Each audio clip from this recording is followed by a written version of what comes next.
Good afternoon, good evening, good morning, wherever you are in the world. My name is Luan and I will be presenting today's webinar on how to make your introductory video and demo lesson. Some really good stuff coming. So just a little bit of housekeeping before we say hello to all of you. And I think that if you've joined these webinars, you will know to start typing your name and also where you are in the world, right in the chat so that we can say hello a little bit later on. But while we wait for those names to come in, and I see them coming in already, just a little bit about what is going to happen today, how it's going to go, and how you can get the very best out of this webinar. So just to let you know that the first part of today's webinar, the first half an hour, is me presenting to you, telling you lots of really relevant and interesting information. And then after that, about 30 minutes in, we will have a Q&A segment where you can ask any questions related to today's presentation. Please bear in mind that I will only be answering questions on today's topic. If, however, you have questions that are not topic related, you are, of course, more than welcome to send these to tutor support, where our tutors are more than happy to assist you. Also, my recommendation, as always, is to type your questions later on. Save them and type them when I announce Q&A, and that is so that I don't miss your questions, because I really would like to answer as many of them as I possibly can. So, as mentioned earlier today, the topic is all about that introductory video and demo lesson, as they form such an integral part of the job application process. So before we get started, I would like to see where, oh goodness me, the names have really come in. So we've got someone visiting from the US, Canada, Mexico, the UK, hello, Guatemala, more from Canada, South Africa, where I'm from, sunny and beautiful Cape Town today. We also have people popping in from Nigeria. Hello to you. More South Africans. Wow, all four corners. It is so exciting. And that's the nature of TEFL, isn't it? From the very start, it just puts you in touch with people from around the world. A little bit of a taste of things to come with your travel journey that is ahead of you. I'm so excited for you. All right, so let's get you started, because this kind of topic is really something so useful.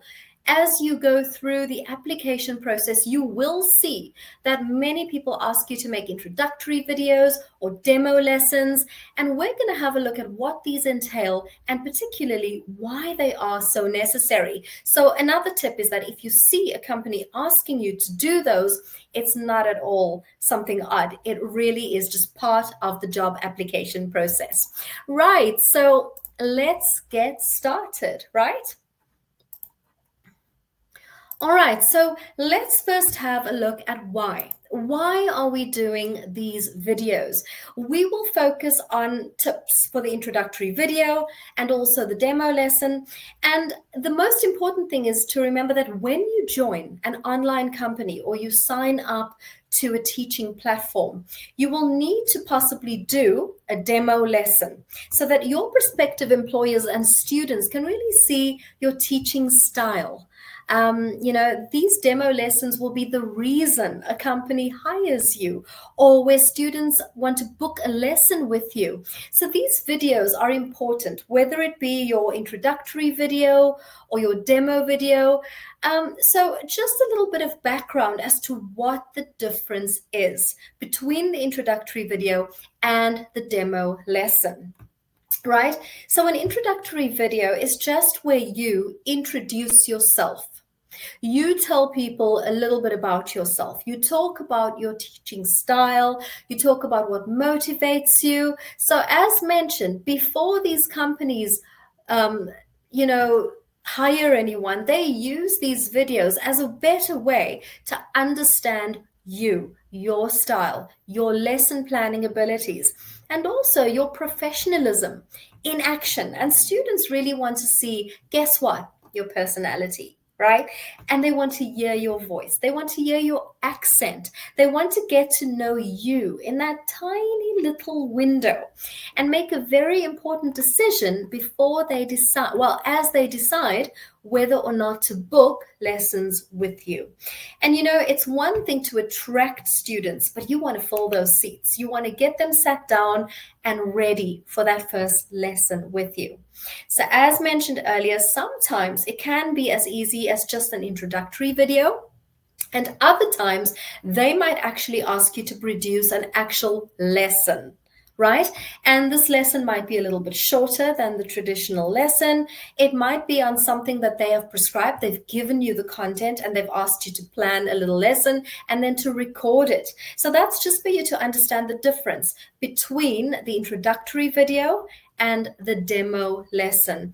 So remember, with a demo lesson, the companies get to see more about your teaching style. So yes, your personality will come through. Yes, your planning style and how you plan lessons will come through, but it's more focused. Those demo lessons are more focused on the teaching aspect of you rather than just the general and your personality. So introductory video, you introducing yourself, giving students and prospective employers the chance to get to know you a little bit, whereas the demo lesson is an actual lesson recorded that you're teaching.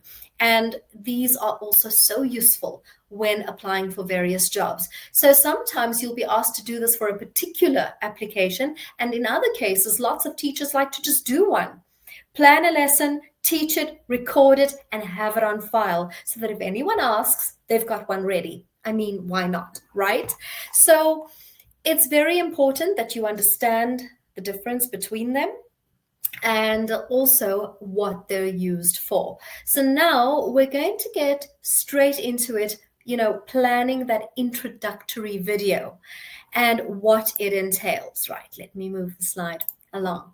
Okay, so planning your introductory video, very important part of the process. You really need to think about, first and foremost, the length of your video. How long should the video be? Now, there are websites out there that tell you 3 minutes is okay, but I would say 2 to 3 minutes. Do not exceed 3 minutes. And remember that this is your introductory video. In this video, you need to mention important things, right? Your name, the country where you're from, a little bit about your background, and also your relevant teaching experience. So my advice here is start Googling, start going onto YouTube, start looking at introductory videos, what they entail. You'll see that the best ones, the ones that you tend to watch and stay, the ones that you tend to follow up on a little bit, are those teachers that keep them short but powerful. Your name, the country you're from, a little bit about your background, and also your teaching experience. Absolutely important, right? Also, in your introductory video, something important that you can mention is the level and the age of the students that you've been teaching or that you have taught to date, and also other subjects that you might teach. And I think that this is so useful, once again, because it gives those potential students and that employer insight into what you can do, not only who you are, but what you can do. Very often when people employ teachers, yes, of course, the TEFL qualification is the most important, but they're also looking at other things that you do. Maybe you're a drama teacher. Maybe you're an art teacher. Maybe you train students in martial arts. And these are all factors they would consider when making that decision to give you the job or not. I know that if I'm helping schools recruit, to recruit teachers or to look at CVs, watching videos, that sort of thing, I tend to look for teachers that offer just a little bit more. Those teachers that do other things. So you see those additional aspects, they're important too. And then, of course, something that is quite close to my heart is telling them in this video why you are interested in TEFL as a career. I think this is, for me, the most important thing, because our students want to know, why do you want to be my teacher? What drives you? What inspires you as a teacher, and what makes you log on every single day or walk into that classroom every day with passion and excitement to teach? So I think, for me, this is something quite important to mention in your introductory video. So let's go over a few pointers And these I've put in last minute because I think they're quite important, right? The first thing you need to do, and I know that this might sound a little contrived, teachers, but the first thing you need to do is create, you might not believe me, is to create a script. The next tip I'd like you to do, like to give you, is to choose the right equipment. Now, I'm not a technical person. I'm not savvy in that way at all. I normally call someone. But if you're going to teach, right? Think about a teaching platform. You'll see that there are lots of videos out there, and they might be of a low image, sound quality, and you might think that it's not worth bothering to make a video in high quality. But I tell you what, honestly, in today's technical and digital world, more and more people care about quality content, high quality content at that. And this is associated with professionalism. So think about using a digital camera or your smartphone with video stabilization to film your teaching introductory video. I learned this quite recently as I was doing all my videos on my laptop. And I mentioned this the last time I did this webinar. Someone actually told me that your laptop costs more than your phone in some cases, yes, but your laptop's camera and sound are not actually made for videos. Your laptop is primarily for other things, right? For conferencing, Zoom calls, webinars like this, but not really for high quality videos. And I found that my good old smartphone was actually a lot better for making videos than my computer. Or something to think about, getting a tripod, one of those stands where you can actually place your phone or your camera for stabilization. And then also think about additional software that you'd like to use. You might need a bit of a video editor to enhance your content, but try not to include too many enhancements, as this can be really distracting for your students and actually cause a bit of confusion. So something that I also swear by is a teleprompter. I cannot stress this enough. A teleprompter, if you're not that confident with speaking, or you're like me and you forget your lines all the time, a teleprompter can really help. Or have the kind of program where you can have your lines in front of you just to look back at them every now and then to anchor yourself and to keep yourself on track, right? So just keep in mind that when you are making all these videos, also the space where you're doing so, right? Make sure that your space is quiet. Make sure that you've got peace and quiet around you, good sound in front of you. I know that we live in the real world where there are neighbors and pets and dogs and things happening, but make sure that when you're making your video, that you actually have that peace and quiet, right? And something that you also need to think about is your appearance before filming. Think about what you want to look like to your audience, to your students. Think about, your appearance. Make sure that you're comfortable. Make sure that you feel comfortable, because when you feel comfortable in that video, you're going to come across in that way. Also think about your tone, your register. Are you going to use formal or informal? Am I going to use some colloquial language? Am I going to keep it very business-like when making this video?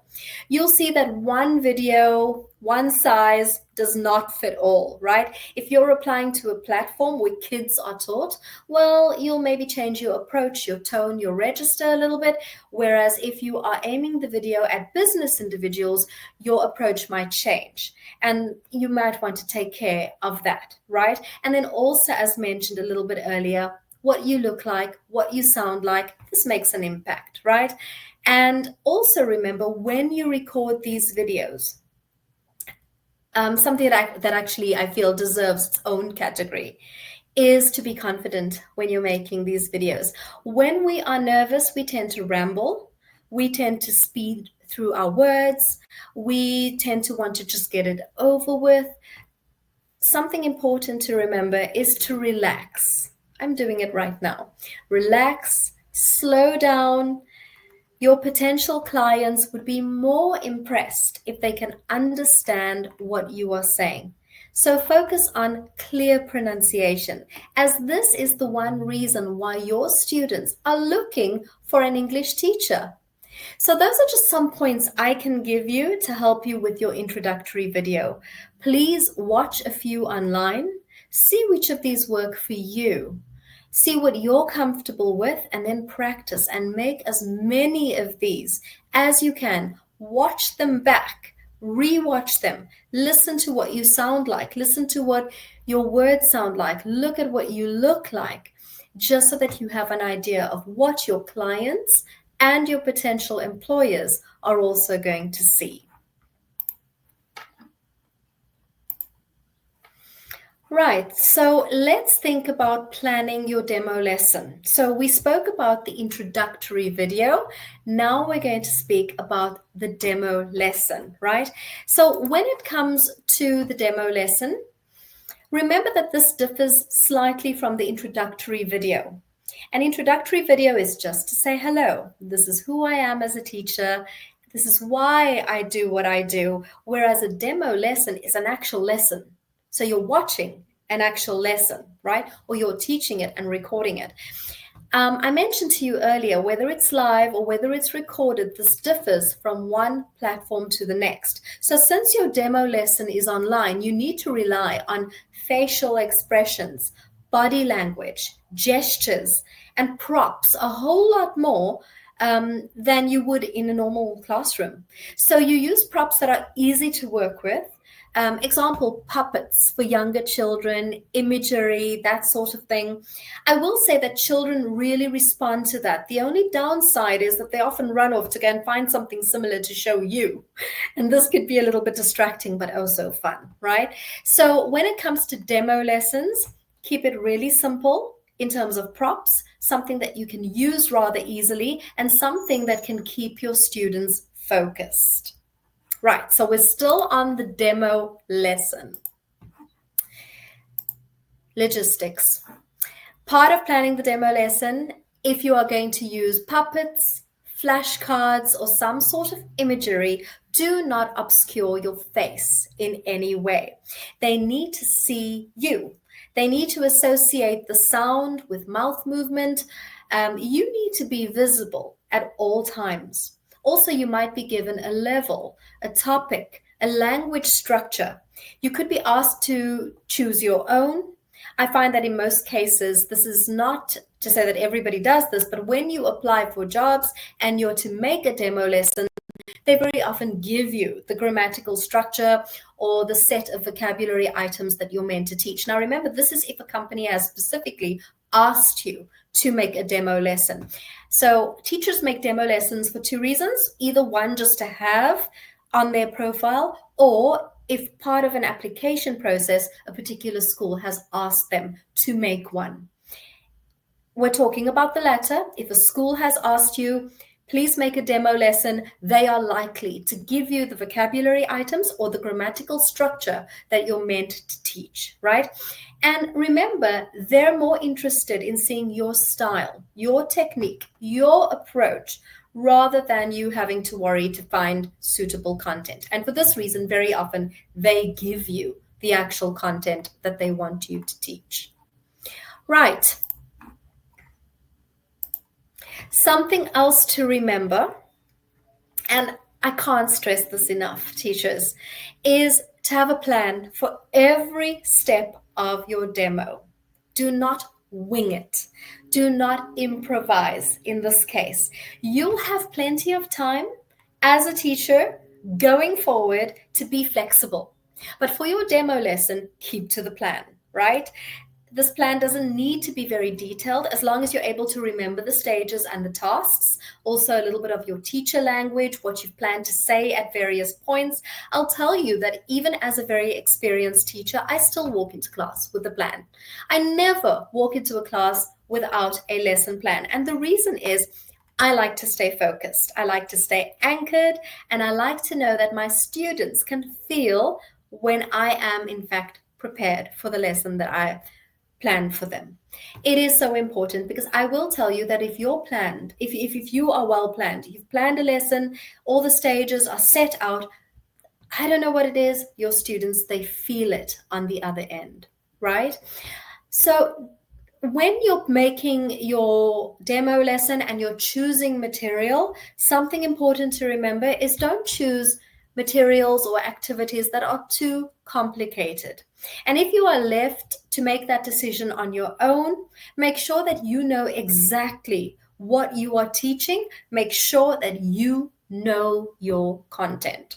This is so important. For me, it is one of the key things with preparation is that I know exactly what I'm teaching. I understand for example, grammar that I'm about to teach, and I've prepared well. If, for example, you're tasked with teaching the present perfect tense to an intermediate class, make sure you know the present perfect tense from back to front, right? Take the time to research exactly what that tense entails, the structure, the function that you're meant to teach to your students. Get to know that level of what they know at this level and what they don't know yet. Think about designing a warmer. Think about following a simple structure like the PPP lesson plan. There's a webinar on that, right? And also, unless the platform you're applying to have told you differently, try to keep things as simple as possible, because remember, as I said earlier, they're interested in your technique, your style, your background, your knowledge, your rapport with students, right? Nice, safe structure to stick to. So first present the language, then have an activity which allows your students to practice it. And finally, have an activity which gives your students the freedom to produce this new target language in a nice, natural speaking context. Like after a grammar lesson, to produce and practice the target language in a way that enables them to use it how they would realistically use it outside the walls of the classroom. And also, teachers, part of preparation and planning is to have a backup plan if things go wrong. You need to have alternatives. You need to have options so that if things don't go according to plan, you've got something in your back pocket. Maybe you need to think of a different warmer in case they didn't respond to the one you've planned. Or maybe you need to have a 5-minute game up your sleeve in case you've got extra time at the end of the lesson. Remember that deviating slightly from your plan is not a problem.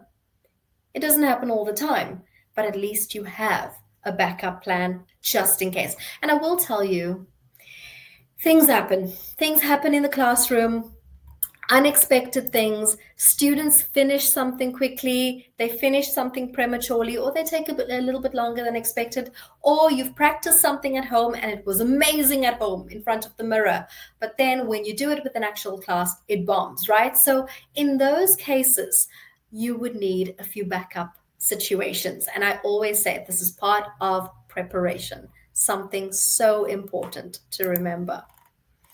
Right, so another useful tip, and one that I, again, cannot stress enough, is that practice makes perfect, right?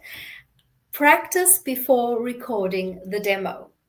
As mentioned, in some cases, they might ask you to do the demo lesson live, and in other cases, they might actually say, record it and send it to us. And in this case, you've got that luxury of practicing, doing run through of the lesson beforehand, right? No matter how well you have planned that lesson in your head or on paper, voicing it out loud can be very, very different. So go through that lesson a few times, a few hundred times. And this will help you remember the steps and also help you to remember the stages, the tasks, and your lesson will flow. So practicing is so important. For me, there is no perfect lesson. There are glitches around every corner, but practicing really just makes you comfortable with the content, the stages, the activities. So by the time you're recording or by the time you're performing that lesson, it's second nature and it's easy peasy for you, right?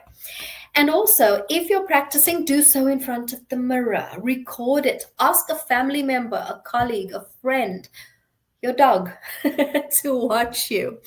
The latter, the last one, might not be able to give you constructive criticism, but the rest of them will. A family member might be able to tell you to raise your voice a little. Someone might tell you use your hands less. Someone might tell you stand still a little more often. Some might tell you move a little bit more.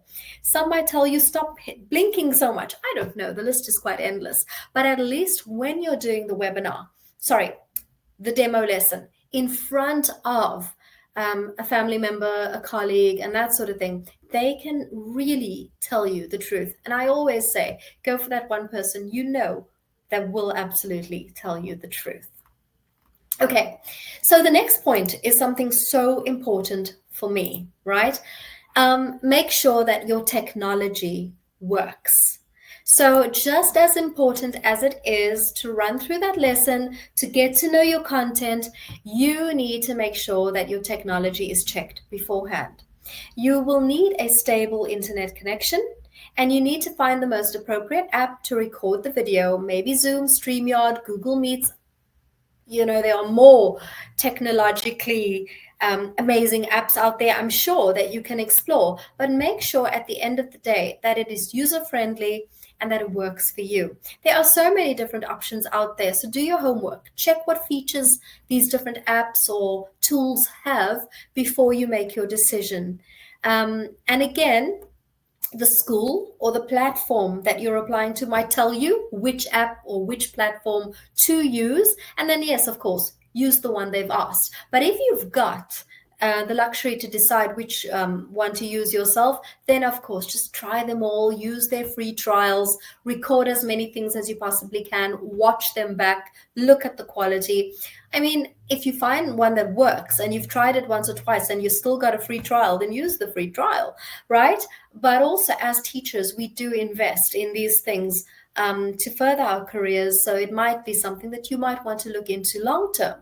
But in the beginning, try as many of these platforms, tools, apps, that you possibly can. And then also something important, think about your background, right? So when it comes to your background, make sure that your laptop, your computer, your device that you're using to record is well positioned. Make sure that you look straight into the camera.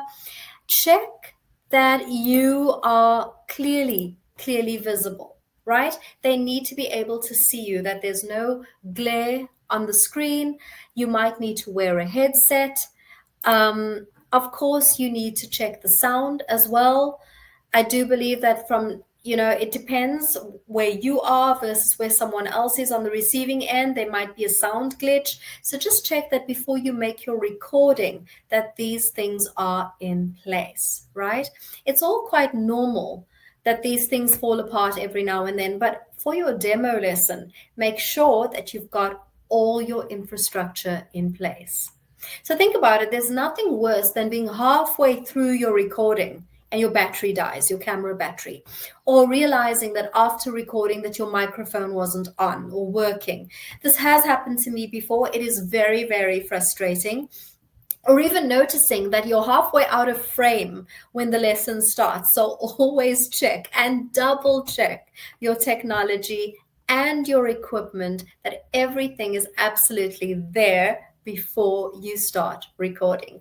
I do remember once I was meant to go live. It was for also a job application process. And I was sitting in my room. My dog was very, very quiet behind me. And I don't know what it was, but I think she almost sensed that while I was on the camera, I wouldn't be able to tell her off. And she stood up behind me on the bed and did a huge stretch right there behind me during my interview. Fortunately for me, my prospective employer was an animal lover and I got the job anyway. But I will tell you, in that moment, it caused so much anxiety, all because I didn't check that I had the environment that was conducive to a quiet and stress-free interview. So slightly off the topic, but just to make sure that the environment you're in, the technology, the lighting, the visibility, the background, everything is on point, because it might just be this one chance you've got for that particular job. You'll have lots and lots of job opportunities further down the line. But hey, for that one particular job, you might have that one go. So make it a good one, right? All right. So also remember other things, important things. With your introductory video, things like your facial expressions, your body language, your voice, all very important. And since your personality is so important when teaching English, whether online or in person, your demo really needs to show that fun-loving and energetic personality. It needs to show that passion that you feel for teaching. Now, I'm not telling you to jump through hoops and be a comedian in your demo lesson, but let that passion and that energy come through. If you're nervous, which is so very common, give a big smile right at the start, and you'll find out that you might even enjoy it. So definitely show that fun-loving personality. Show them what you can bring teachers. And I know you all have it. You're here today, right? You're interested. You already have that passion. A big smile goes a long way, right? Show them that the lesson with you is going to be informative, but also enjoyable. Remember, your students are, guess what? People, right? They are people on the other side of the desk. They're people on the other side of the camera. They're just people looking to learn from you. And they know you're a person too. So if you're nervous, big smile, teachers, it works. And then get started. Don't forget to breathe. Right. So something I want to mention. What does this look like to you? Right? It's very distracting. Now, I know a lot of you are prone to talking with your hands because that's what we do, right? We're teachers. We explain things. We use gestures, right? But it can be, let me put these down. It can be very distracting. So I'm not telling you to not use your hands at all. I'm just telling you that it can create a blurred effect in front of your face. And it's a bad idea if you are trying to get a point across, if students are watching your every move to learn pronunciation. The blurry effect in front of the face is quite distracting and won't allow them to see and learn what it is they're trying to get from you, right? So stay anchored, stay calm. Occasionally, yes, you're going to use your hands, but do avoid using them too much because, as mentioned, waving them in front, blurry effect, but also quite distracting for your students. Just look directly at the camera. Remember to smile, breathe, and also remember that you might have to speak a little bit more slowly than normal if your audience is not fluent in English or of a lower level. And teachers, I will tell you that that's something that's going to happen to you almost every day. You're going to be at school or online and you're going to be speaking really slowly and clearly. And then once you log off and you get home, you'll be speaking to the people at home in a very similar fashion. And you're going to have to learn to switch that off. But it's something that you're going to have to work on all by yourself. It's happened to me too. I get home and they tell me to get out of teacher mode. It's real. The struggle is absolutely real. All right, so more on background with the demo lesson. Remember that you need to be in a quiet, well-lit room, light-colored background, not too many distracting things happening behind you. Make sure that you're not sitting with the window open, curtain flapping, as this will affect the lighting. And also think about those outside sounds that could be rather distracting, right? If you don't have a studio or an office or a little study, as we call it here in South Africa, you may need to create an artificial background to cover up cupboards or lots of doors or things that might be distracting for your students. If you're using Zoom, Google Meets to record the video, I think StreamYard too, there are pre-created backgrounds, which might be an option for you. If they don't blur you out, make your eyes look funny, definitely experiment with those too. And note that these do use extra data and bandwidth, so just make sure that this does not affect your actual connection. All right. So this next segment is quite fun because this has happened to me. And when it comes to doing the demo lesson or even the introductory video, right? Lots of us do not live alone. We live with other people. We live with animals. We live with neighbors. And sometimes these neighbors have animals, right? And think about it, during recording a demo lesson or an introductory video, you, of course, need to keep the noise to a minimum as much as you can. You don't want conversation from outside, music or a dog barking in the background, for example. Students might feel a little offended, or your students might be distracted. So do remember that this video, your demo video or your introductory video, it really showcases, particularly the demo lesson, this showcases your teaching style. So for it, you need to be calm, you need to be focused, you need to have a nice, clear background with not too many distractions. Right? I remember once I was also teaching, and it's going to sound like I live in a zoo because this time it was my cat. And I was recording a segment for a student, a private student, and I was going to record a few words that I wanted her to practice. And as I was saying the words, my little cat ran across the back and smacked the back of my head, as they do with their paws. Again, I had to start the video again, and she did it a second time, third time, eventually the cat was put out, right? So again, you're just gonna have to tweak that background and that environment so that it's comfortable, it's quiet, it is conducive to just making a great video. So we spoke about what we want to look like earlier, right? And what we feel we want to present to our students. That's important in the introductory video, but also in the demo lesson. So when it comes to the way we present ourselves, you want to look the part. So do your research and see what other teachers wear in their online videos, right? Maybe a plain color t-shirt should be fine for teaching an adult class. You may want to wear a brighter outfit when teaching children.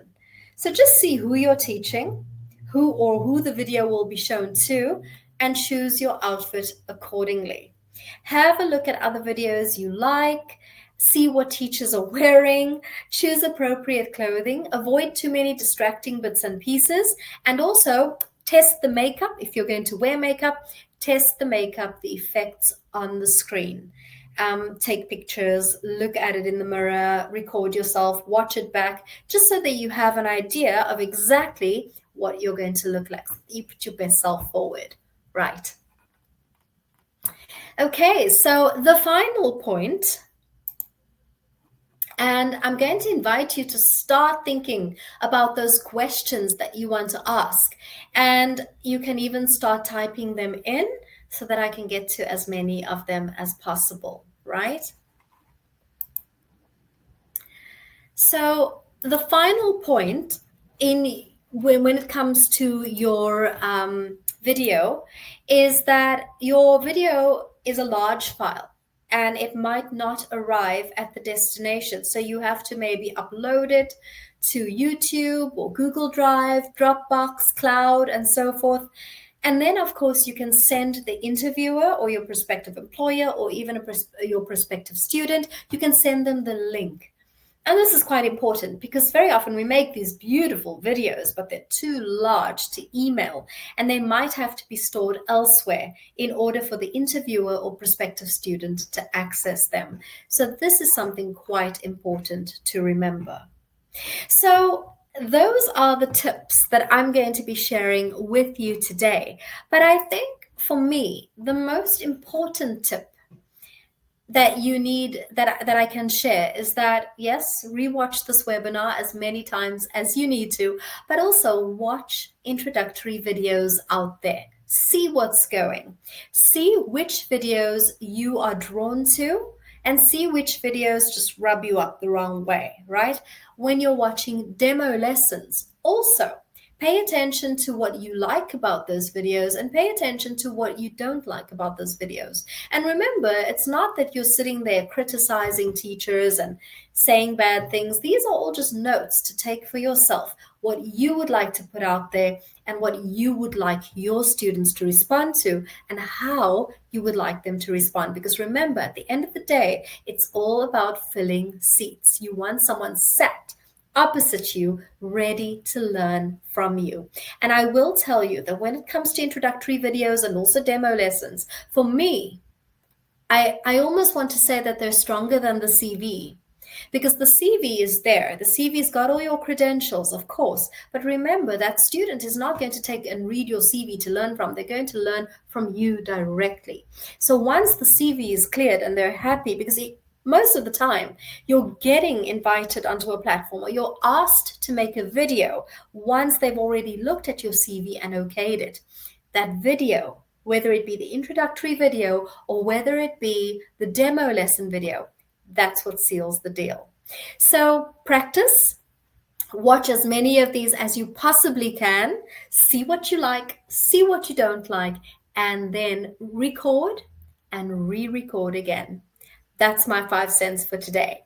So we've come to the end of me sharing with you, but now I've got some questions I do believe that have come my way, and right now we're going to get straight into Q&A. Right, so I'm gonna go slightly up the list just to see that I haven't missed anything, but please, it's very important that you do type your questions in as soon as possible.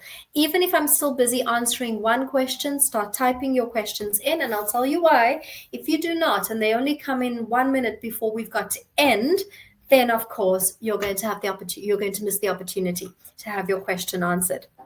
All right, so let's see, we've got a couple that have come in. Right. So when we South Africans, when we see this name, we pronounce it Inez. I might be wrong. If I'm wrong, I'm sorry. Hi, as an online teacher, are we going to follow some teaching program like our native school classes, or we'll plan our course according to the level of our students? Great question. Now remember, this is more about online or teaching rather than making your video. Now remember, Inez, the webinar is all about making the video. So if you've got questions about making the video as we go along, please type them, but I do have time to answer this question because I can do so quickly.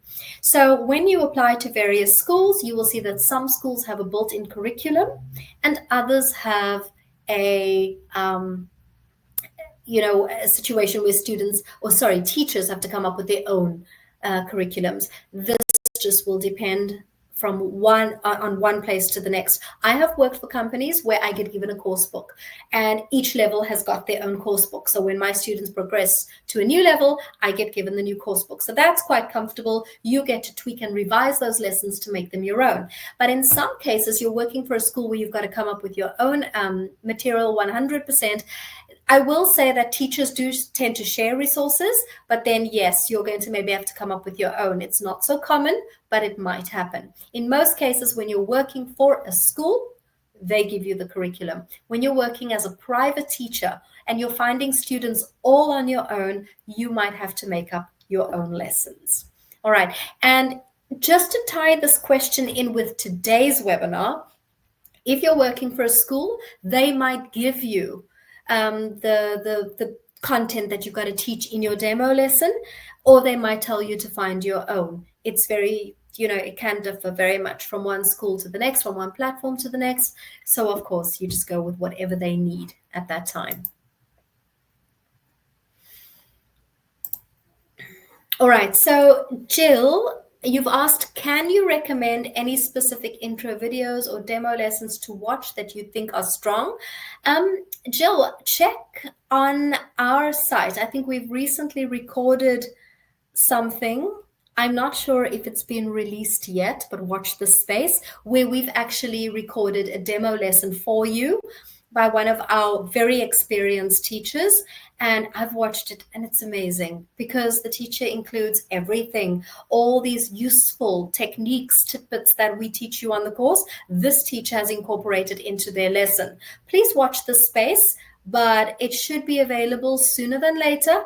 And it is amazing. So you'll be able to see this. However, Jill, when it comes to introductory videos, I'm going to say just go online and watch a few, because I'm not going to recommend any specific ones because what I like, you might not like, but have a look. at the specifications that we've given throughout this webinar, 2 to 3 minutes, professionally dressed. If it's aimed at children, there's a different register and tone. So just have a look at those things and then watch a few and see which of these you like and that you don't like. But when it comes to the demo lesson, we're working on it and we're going to release it, I think, quite soon. And it's amazing. I enjoyed it. I got into it. I watched the whole thing. All right, so we've got a question from Sue Bean Kim. And please remember, you've got to type your questions in so that I can actually answer them, because I see no more questions have come in, but we've still got some time and I'd really like to help you as much as I can today. So Subin has asked, is it okay to utilize and work with AI for planning a demo lesson, or would that be considered unacceptable? So Subin, I think in this case, again, the school might specify. Teachers do use AI. They use other resources that are available freely out there. That includes AI. So, if the school allows it, and you want to work with AI and you're free to do so, then why not? However, the school might say, we'd like to see a very holistic approach. We don't want you to use any AI. Remember, when it comes to AI, maybe you're using it to find activities or to create activities, but the lesson, the demo lesson and the introductory video is them watching you. They're not watching so much what you've planned or watching what kind of activities you've integrated, but more about you and how you bring meaning across and how you bring structure across to students. That's what they're watching. And AI cannot help you with that. That is all you, right? So yeah, when it comes to maybe creating activities or worksheets, check if the school allows it, and then I say go for it if they say yes. However, the video aspect and what they're watching in the video, that's all you. That's not AI at all. All right. Okay, I'm going to need more questions. We've still got a few minutes left. Any other questions?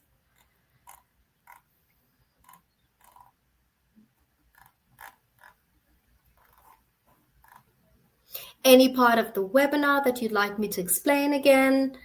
Any questions about the introductory video? What to wear, what not to wear, what to say, what not to say? Please go ahead and ask. All right.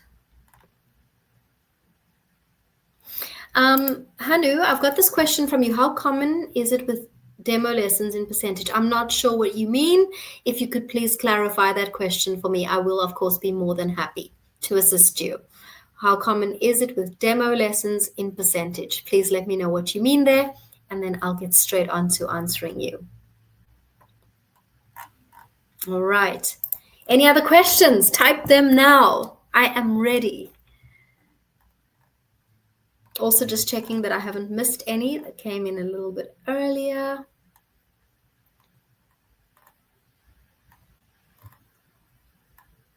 All right, and we'll just wait for Hanu to clarify that question for us so that I can answer it for you. And then it looks like we've come to the end of our webinar because no other questions have come in. But I'm excited for you to make those videos. All right, so let's see.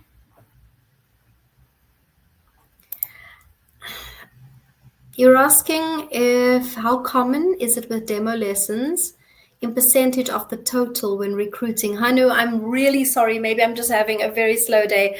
I'm still not sure exactly what you're asking me here. But please, you're free to rewrite that as many times so that I can answer your question for you. All right, and I promise I will get back to it. Okay, we've got a question here, and Ronald, don't worry, I have not missed your question. I see it just a little bit further up. I'll answer it in a minute. The demo lesson, should it be recorded in a classroom with kids? Right, so a demo lesson, if the school that you're applying to have asked you to do the demo lesson, they will give you the specifics. They will tell you you're going to work with a student. They're going to tell you you're going to work with one of our students or a class. They will say to you, right, just record a lesson online, or just record, as though you are teaching.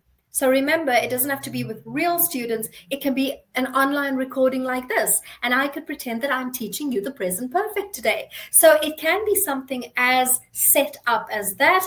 But when it comes to a classroom with kids, they will specify if that is necessary. In most cases, if it's online specifically, then it's not necessary that there are kids on the other end. And also do remember, for privacy, you'd have to maybe have forms signed, legalities that are taken care of, because of course we can't expose the faces of kids or people in general if they have not given written consent to be filmed. So in most cases, to protect the privacy of students, online schools, when they want a demo lesson, they will tell you to sit like this and just record it like this. Press record and teach as though you are teaching a student on the other side. And then you don't need any papers signed because it's just you. All right. So Ronelle has asked, I'm totally new to online teaching. Well, welcome. Would that affect me negatively in any way? Would what affect you negatively? Making a demo lesson or making an introductory video? Ronelle, if you could just specify what you're asking about that would negatively impact you, and then I can get on to answering you as soon as possible. All right. Okay, so we've got a question from Sanish. Any advice on how to target the lesson audience based on age? Okay, so when it comes to making a demo lesson and a school that you're applying to have asked you for one, they will tell you what the age group is, right? And then of course you're going to you're going to tweak what you present a little bit, because if it's business, you're going to speak to them in this sort of way. Where if it's children, you're going to be a bit friendlier, you're going to be a bit more descriptive, a bit more open. So it just depends on what they want. And a school asking you for a demo lesson, they will specify. When it comes to making an introductory video, I would say, Sanish, find a happy medium, right? You don't have to be all business, you don't have to be jumping through hoops and dramatic, but find that friendly mid-ground that invites adult students in and also invites the parents of the kids that they're wanting to book lessons for and attracts them to you. So keep it at a neutral, friendly basis. When it comes to a lesson, then I would say you'd have to separate. If you're going to do a business demo, keep it very business and professional. If you're going to do a demo for kids, maybe of a lower level, okay, then it's going to be a lot more you're going to have a lot more emotion, you're going to have a bit of drama, you're going to maybe have a little bit of comedy. So I would say, first and foremost, they'd specify. If they don't, happy medium. Demo lessons, yes, do separate the two so that you can really focus and fine-tune your performance at the end of the day. All right.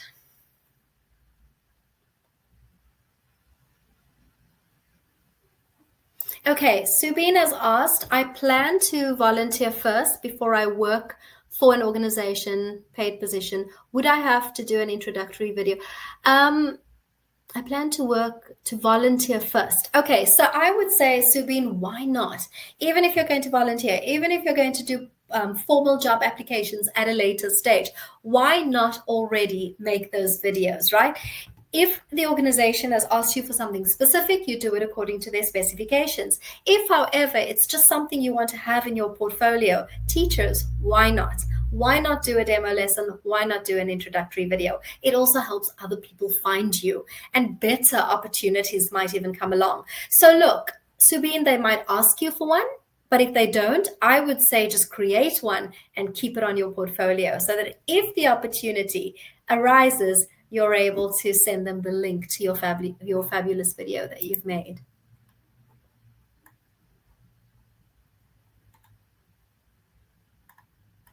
All right.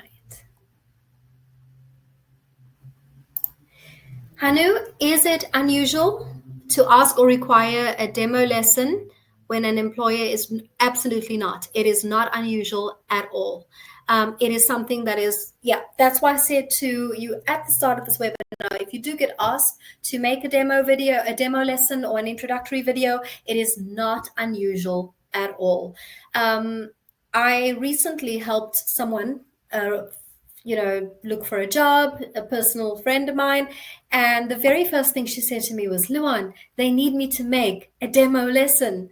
This is the vocabulary they want me to teach. I'm going to be practicing on a student who isn't really a student, the director of the company. And she basically had to plan a 5 to 6 minute lesson teaching vocabulary items to a young learner, right? So it is very common that they ask for this. So if they do not worry at all. Hanu, as long as they're not asking you to teach and teach and teach and teach as demos, but actually they're just using you to teach and not paying you, that's a different case. But if it's a once-off as part of your application process, it's absolutely normal that they ask you for this. So do not worry. Okay, Ronelle, you've clarified for me my introductory video and specifically the part where I have to give my teaching background. I come from a corporate background. No, nothing wrong with that. Your introductory video is not you wrapping off your CV. Your introductory video is giving them an opportunity to see what you look like, hear what you sound like, and see a bit of that passion. It doesn't matter if you don't have a string of items to ramble off from your CV. Absolutely not. They've got your CV. They can click on your link. They can see your profile. Your video is all about saying hi. So Ronelle, absolutely, whether you're a new teacher, 5 minutes out of TEFL, or 10 years out of TEFL, that introductory video is definitely an asset. In fact, I will tell you that when I help schools recruit, when we look for new teachers, I get very excited when I see that there are CVs with a link embedded and I can actually watch the video, because I will tell you those CVs go to the top of the pile. Because in addition to me seeing on your CV that you already have a TEFL, you already do this and this and this, now I get the opportunity before I interview you to see and hear what you sound like. So absolutely, yes. All right, so we've got a question. Is it okay to have quiet, soft background music while teaching? So I will say that I love this, right? And in a podcast that we just recorded yesterday, we literally spoke about this. I would say that in some cases, it's fantastic because it soothes. It's not loud. It's not part of the lesson. It's in the background. In other cases, if you've got students who do get very easily distracted by it, rather than having them focus on the target language, they're focusing on the music, I would say it's something that you can definitely experiment with a little bit, right? So this question doesn't quite relate to today's webinar, but yeah, it's certainly something you can experiment with. All right, and then we've got a question, and I think this is the final question that I'm going to have time for today. How long will you typically record your demo lesson? Okay, so this is a great question, and unfortunately, the answer is going to differ quite vastly from one end to the next. For example, when I was asked to do a demo lesson for a job that I applied to for 4 years ago, the lesson had to be 5 minutes. Then I applied for another position a couple of years later, and the lesson had to be 10 minutes. The demo lesson is never very long. And the reason for this is because your recruiter doesn't have an hour to watch your lesson. They want to see in 10 minutes what you sound like, what you look like in front of the class or in front of a screen, and how you bring meaning of something across. So they will specify, right? They will tell you it's got to be 5 minutes. They will tell you it's got to be 15. They will tell you it's got to be half an hour. It's up to the school. If you're recording a demo lesson on your own, right, and it's not for a particular school, it's just to put on your profile, then again, keep it short and cheerful, right? So maybe 10 minutes, 15 minutes maximum, maybe even a 5-minute lesson. I love when I go through CVs, and I love the 5-minute lesson because it gives me an intro, it gives me a little bit about your teaching style, and it gives me consolidation in 5-6 minutes. So again, if you're applying to a specific school, they will specify how long they want it to be. If it's just something you want to put on your profile, it can even be snippets of lessons, like 5 minutes where you're teaching a couple of words, 15 minutes where you're teaching a full tense. It's up to you. But if you're applying to a school, they will specify. All right. And then Renal, thank you for the valuable information. Always, that's what we're here for. I definitely am nervous to record my video, and even more so now. Very valuable. Absolutely. But listen, don't be nervous, because remember, when you record, and this I always say to my podcast colleague, Mairead, whenever we record the podcast or webinar, well, the webinars are live, but any kind of video that we're going to put on the site, we can always say, you know what, if we mess up, we can delete the evidence and we can start again. Ronald, you can delete, you can start again, you can delete, as long as, but I want you not to be nervous about this. And this is the reason. One, you can re-record as many times as you need to. Two, you can watch a few videos out there and see what you like, and then model your video on something that works for you. Three, use the tips in this webinar. Keep it simple, keep it short, keep it very much relevant to the target language you're teaching or the application process that you're working on. So just keep it really relevant, simple, short. Watch lots of other videos out there and you'll be fine. I promise you. And Renal, I'm going to say it one more time. If you mess up, you can press delete and you can start again. All right, but have fun. It is actually quite fun. All right, everyone. So unfortunately, I've come to the end of my hour with you. I'm glad to see all the nice comments coming in that you've enjoyed the webinar. That's always what we hope for. And remember, these webinars are available every single week. We're here and we're ready to answer those questions. But also, we like your feedback. We genuinely like your feedback. I'm so happy, Hanu. You're absolutely welcome. Always welcome. Nice to see you again, though. All right. So there's our survey link. Please fill it in. It lets us know where we are and what you're looking for. I'm also going to display the survey on the screen. But remember, these webinars are here. They're part of your course and you can watch and rewatch as many times. This one specifically will be available in a couple of days, and then you can watch and rewatch and take notes and send more questions to Tutor Support should you have any. All right, it's been fun. Go and weekend now and have a good one. Be safe out there. All right, survey link on the screen once again. Bye, everyone. Lovely seeing you all again.